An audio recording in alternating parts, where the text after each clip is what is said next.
iniciativa de utilidade pública criada há 14 anos e vem ao longo dos seus últimos anos desenvolvendo projetos nas mais diversas áreas. Educação é um dos nossos temas centrais. Por que a gente faz um seminário como esse hoje? Por que a gente trabalha a educação? Sempre uma pergunta para nós, diretores dessa instituição, né? Qual o maior significado da existência de uma entidade como o CIEX?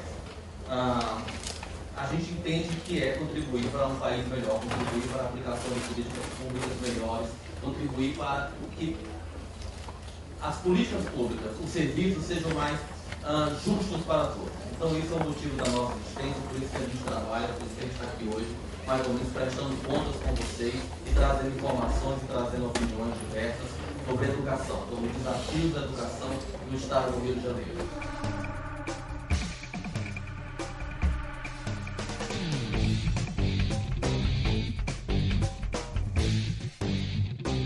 E aí eu queria começar contando um pouco para vocês de que ponto de vista eu vou falar de educação integral. O conceito de educação integral, primeiro que não é um conceito novo, nem no Brasil nem no mundo, é algo que está sendo discutido.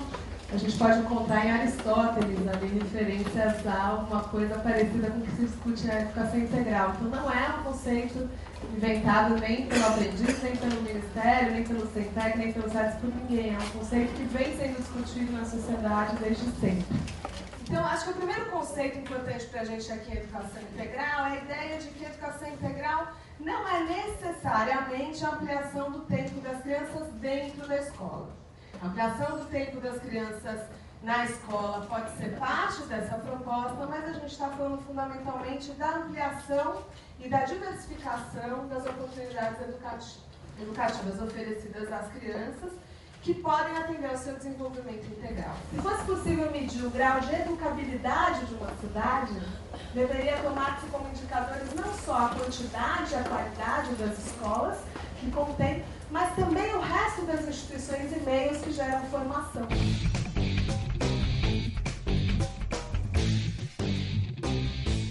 A gente teve uma reunião semana passada com as escolas do amanhã mais bem-sucedidas na Prova Brasil. E a Cláudia fez algumas perguntas assim: quais são os elementos fundamentais do programa Escolas do Amanhã que vocês gostariam de manter se eu tivesse que fazer opção e não pudesse dar todos?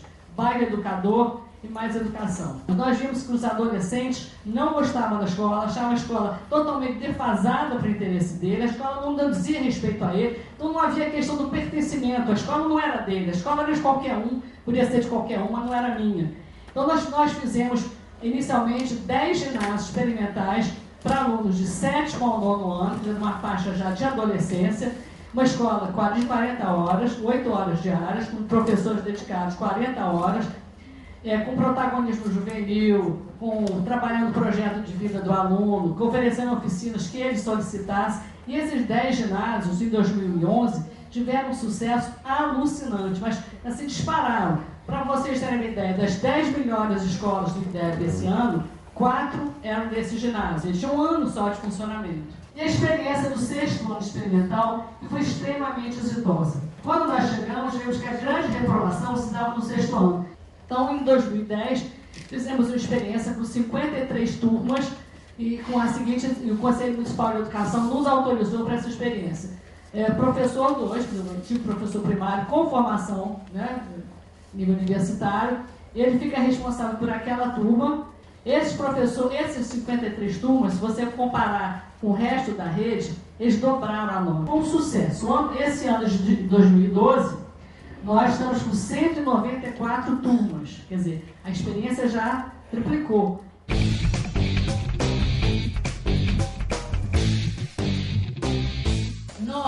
A grande experiência de educação integral, ela foi construída nesse percurso aqui do Prêmio Itaú Unicef, que existe desde 95 no CENPEC, e aqui estão todos os motes desse prêmio. A gente acompanhando os motes pode ir vendo como a educação integral ela foi avançando, né? Já tem quase 20 anos esse trabalho. Nós temos, é um trabalho que a gente faz com ONGs que desenvolvem ações socioeducativas junto com escolas no Brasil inteiro. São 7.000 ONGs envolvidas, na última edição aqui de 2012, 3.000 ONGs. Então, existe uma rede no Brasil de ONGs vinculadas ao trabalho das escolas, desenvolvendo aí projetos na linha da educação integral. Agora, a gente tem visto nas experiências que a gente tem acompanhado que onde isso funciona um pouco, começa a funcionar, avança muito. Tá? Então, estas são as bandeiras nossas para a educação integral. Todas as experiências de educação integral, dos esportes, que envolve saúde, que envolve arte, que envolve música, elas podem ter um eixo do letramento.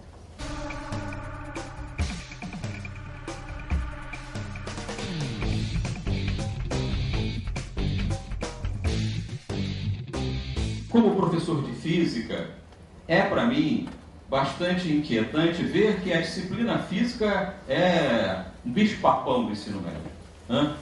Quando a gente fala em física, nossa, lá vem um maluco, né? Ou um cientista. E é exatamente esse mito que eu me comprometo, que eu tenho como missão tentar derrubar. Qual é o aluno que o professor gosta? É aquele que não falta aula? É aquele que faz todos os exercícios, é aquele que só tira 10. Mas esse é o aluno que não me interessa. Esse é o aluno que não precisa de mim. O aluno que precisa de mim é aquele cara que falta. É aquele cara que não tem interesse, é aquele cara que não percebeu a importância da sala de aula na vida dele. Que nos digam, quem é o nosso aluno? Quem é esse cara que está entrando na minha sala? Eu preciso conhecê-lo. Eu preciso saber as suas origens, as suas deficiências. Muitas vezes eu tenho alunos com problemas, com dificuldades, mas eu não sei. Eu tenho aluno autista e não sabia. Eu tenho aluno com deficiências diversas que, se eu soubesse, certamente eu poderia trabalhar melhor com ele. E a gente precisa conhecer isso.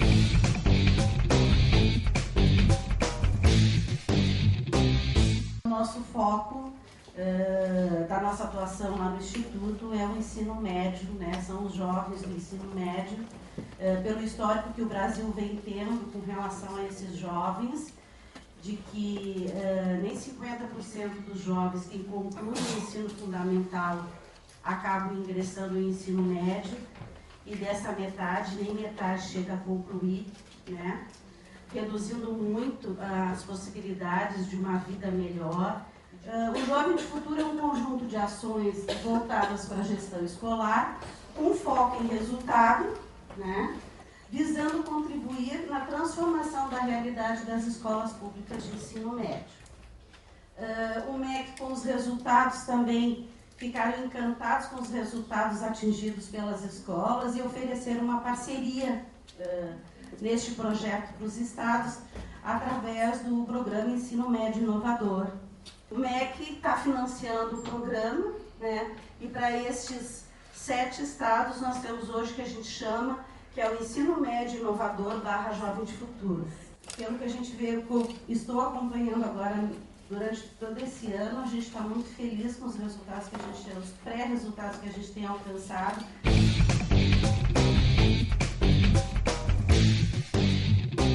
Nasci para ser professora e posso até falar assim, quando eu estou aqui, eu vivo esse momento lindo, né? Você está na sala de aula, quando você está lá na sala de aula, com os seus alunos, fazendo a coisa acontecer, você nem lembra de salário, né? Isso vem por acréscimo. Importante é fazer aquele aluno ser educado para viver melhor. Primeiro IDEB que começou a fluir, papapá, nós ficamos com 5.9. Eu botei a mão na cabeça e falei, minha Nossa Senhora, como é que eu vou arrumar com esse IDEB 5.9? Como é que eu vou arrumar com criança que vocês não erraram metade, criança?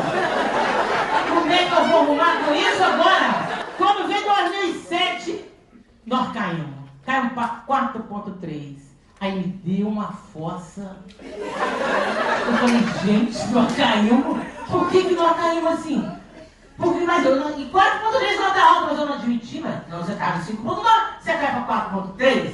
Aí começou a pesquisar. O que aconteceu? Foi evasão? Foi reprovação? O que aconteceu na escola? Começou a avaliar a escola e chamou os professores, chamou o aluno. O que aconteceu? Aconteceu que a gente já estava achando que estava podendo.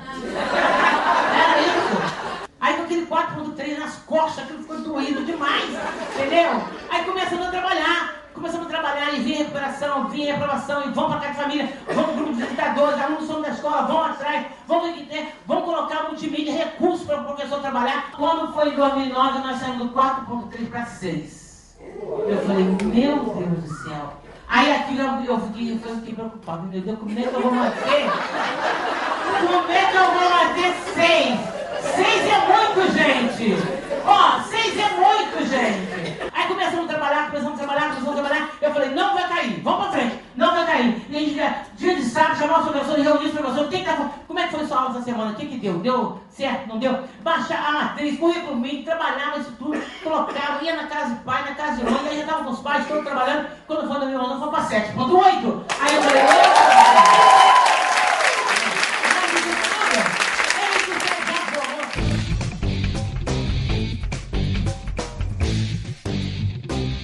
dá para falar um pouquinho por que a gente está chamando, por que a gente chamou a Ana Pelito. Conheço a Ana Pelito já há uns 4 anos, e sempre que eu encontro a Ana ou o Gilberto, os dois sempre me mostram um outro mundo de coisas novas relacionado à educação, empreendedorismo, me mostram uma rede que existe fora aqui das nossas linhas mais próximas, de pessoas que estão pensando e discutindo novas tecnologias para alguma coisa boa no mundo, não só a educação, como novidades. Então, para mim é um prazer muito grande trazer a Ana aqui hoje para falar para a gente do que ela está fazendo hoje. Eu acho que traz um pouco uma amostra de iniciativas super inovadoras, super importantes, que são muito válidas, que estão fora da escola, mas que ao mesmo tempo existem para a escola, né? Existem para a educação. Houve uma grande plataforma de comunicação. A ideia é mapear inovações educacionais no Brasil e no mundo, e disponibilizar isso para inspirar as pessoas. Então a gente faz isso junto com uma rede de antenas que a gente chama. São pessoas que são curiosas da educação e estão espalhadas pelo mundo e vão mandando dicas para a gente de coisas muito interessantes. E aí uma das coisas que a gente achou é um pessoal que vem pensando muito na educação que eles chamam de 3.0.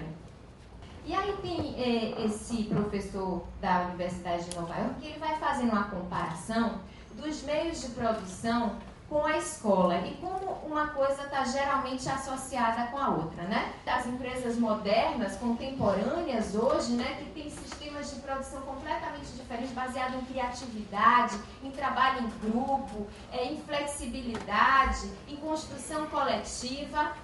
Que escola é essa que vai dialogar com esse outro universo? O que é essa educação 3.0? Que está muito mais associada a esses novos conceitos, né? De empoderamento, de criatividade, de personalização, valorização da diversidade, empatia. São outras questões. A outra questão que tem aparecido muito nos nossos mapeamentos é da escola democrática, né? É a autonomia da escola e a autonomia do aluno. E quando a gente fala em personalização, que eu já falei um pouco, é o aluno ter realmente voz e capacidade de decidir sobre o processo de aprendizagem dele.